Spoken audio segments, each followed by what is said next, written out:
आज से 30 साल पहले रामायण सीरियल आया था जिसमें राम का किरदार निभाने वाले अरुण गोविल को तो आप जानते ही होंगे। फिलहाल उनकी कंडीशन क्या है, किस तरह से ज़िंदगी गुजार रहे हैं, इन सभी बातों के ऊपर हम यहाँ पे चर्चा करने वाले हैं और किस तरह से उनको रामायण में काम मिला और उनकी ज़िंदगी किस तरह से रही। तो दोस्तों स्टार्ट करते हैं। अरुण गोविल जिन्होंने रामायण में राम का किरदार निभाया था, जो आज से 30 साल पहले रामायण टेलीविज़न पर आया करता था, रामायण शो। दोस्तों इनका जन्म होता है 12 जनवरी 1952 को उत्तर प्रदेश के मेरठ शहर में एक अग्रवाल परिवार में इनका जन्म होता है और पिता का नाम होता है श्री चंद्र प्रकाश गोविल और सरकारी अफसर इनके पिता लगे हुए थे। इनकी माता का नाम शारदा देवी होता है जो कि घर में हाउसवाइफ का काम किया करती हैं। दोस्तों ये 5 भाई थे और 2 बहनें थी। पढ़ाई इन्होंने कहाँ से की है? मेरठ के कॉलेज चौधरी चरण सिंह कॉलेज से इन्होंने अपनी पढ़ाई पूरी की और पढ़ाई करने के बाद यह मुंबई पहुंच जाते हैं अपना कैरियर बनाने के लिए। मुंबई में इनके बड़े भाई विजय गोविल रहा करते हैं और वहां पर व्यापार बिजनेस किया करते हैं। विजय गोविल की पत्नी, जो कि आप अच्छी तरह से जानते होंगे, जिनका नाम होता है तबस्सुम, जो कि असलियत में ही अरुण गोविल जी की भाभी लगती थी। तब दोस्तों अरुण के पास अपना कैरियर बनाने के यहाँ पर 2 रास्ते होते हैं। एक रास्ता तो ये होता है कि अपने भाई के साथ बिजनेस में काम करे, बिजनेस बढ़ाए, और दूसरा रास्ता यह होता है कि अपनी भाभी तबस्सुम की तरह कला क्षेत्र में आगे बढ़े और अपना नाम रोशन करे।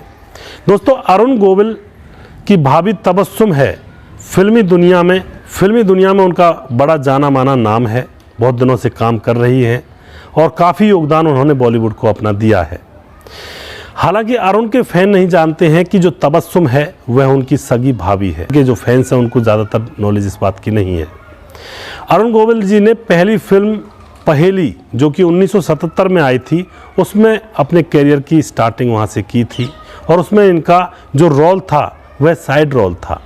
वहाँ से इन्होंने अपने कैरियर की स्टार्टिंग की, लेकिन अभी इनका रोल कोई काम कलाकारी नहीं दिखा पाया था। दोस्तों फिर ये फिल्मों के लिए इधर उधर घूमते रहते हैं। फिर इनको एक नई फिल्म मिल जाती है, इनकी अगली फिल्म जिसका नाम होता है सावन को आने दो।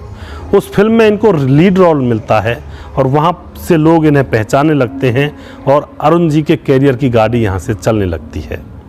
अब अरुण जी को श्रीलेखा से प्यार हो जाता है। दोनों ने 1979 में आपस में शादी कर ली और दोस्तों श्रीलेखा ने भी शादी से पहले बहुत सारी फिल्मों में काम किया था। अरुण गोविल के साथ भी बहुत सारी फिल्मों में काम किया था। तभी इनकी दोस्ती हुई थी और दोनों को एक दूसरे से प्यार हो गया था। इनके 2 बच्चे होते हैं, बेटी सोनिका गोविल और बेटा होता है अमल गोविल। दोस्तों अब फिलहाल जो अरुण गोविल हैं वो दादा भी बन चुके हैं 2 बच्चों के। इनके बेटे के 2 बच्चे हैं। 30 साल पहले जब रामायण सीरियल आया था, तो सीरियल जब टीवी पर चला करता था तो दोस्तों देश के अंदर ऐसे हालात हो जाते थे जैसे कि देश के अंदर कर्फ्यू लग गया हो।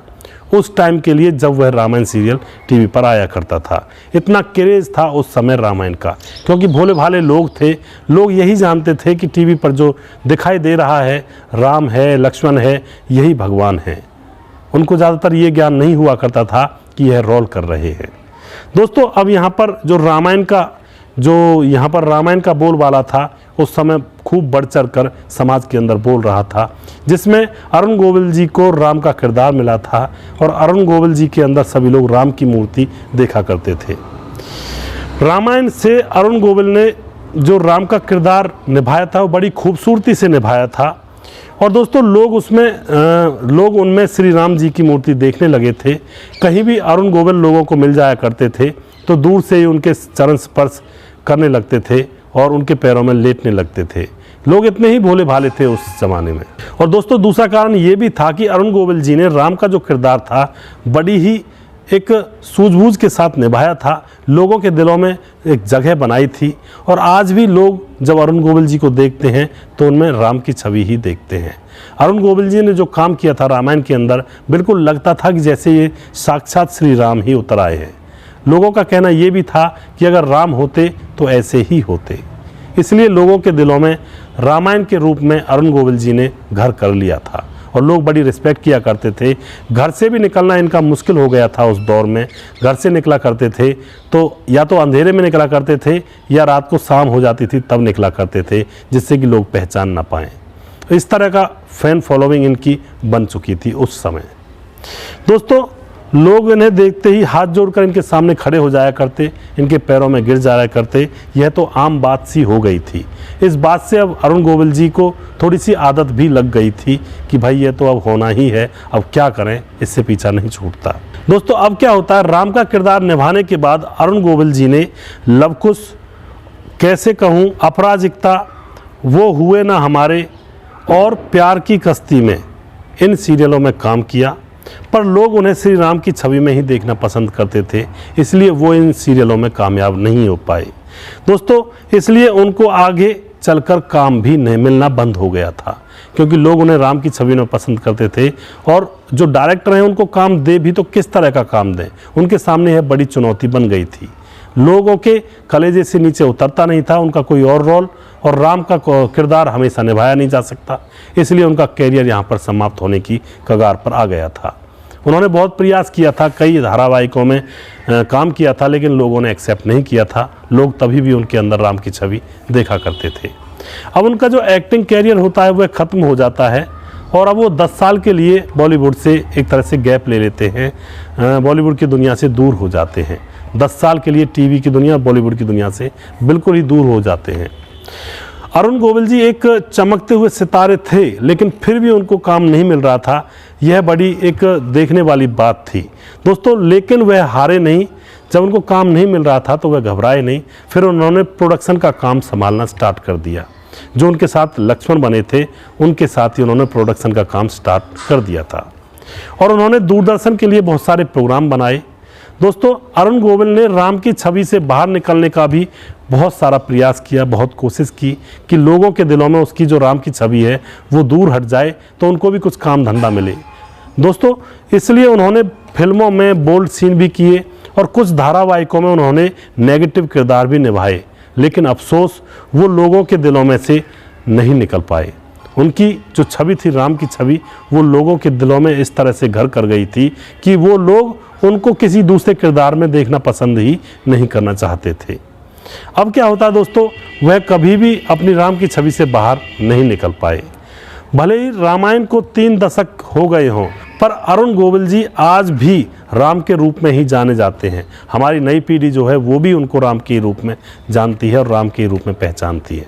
दोस्तों, अभी भी अरुण गोविल इसी तरह से अपना समय व्यतीत करते हैं। फिलहाल उनके बच्चे बड़े हो गए हैं, वो बहुत सारा काम धंधा करते हैं, उनका गुजर बसर अच्छे से होता है, कोई ऐसी वैसी कोई दिक्कत भी नहीं है।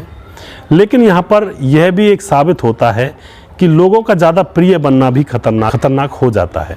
जैसे कि अरुण गोविल जी को खतरा उठाना पड़ गया, कैरियर ही उनका ठप हो गया, उनको काम ही नहीं मिला। लोग उन्हें किसी और रोल में देखना ही नहीं चाहते थे, सिर्फ और सिर्फ राम के रूप में देखना चाहते थे। तो आप क्या कहोगे अरुण गोविल जी के बारे में? आपको अरुण गोविल जी का जो राम का किरदार था रामायण के अंदर, वो कैसा लगा था? आप अपनी राय कमेंट बॉक्स में ज़रूर लिख कर बताएं, लोगों के साथ शेयर करें।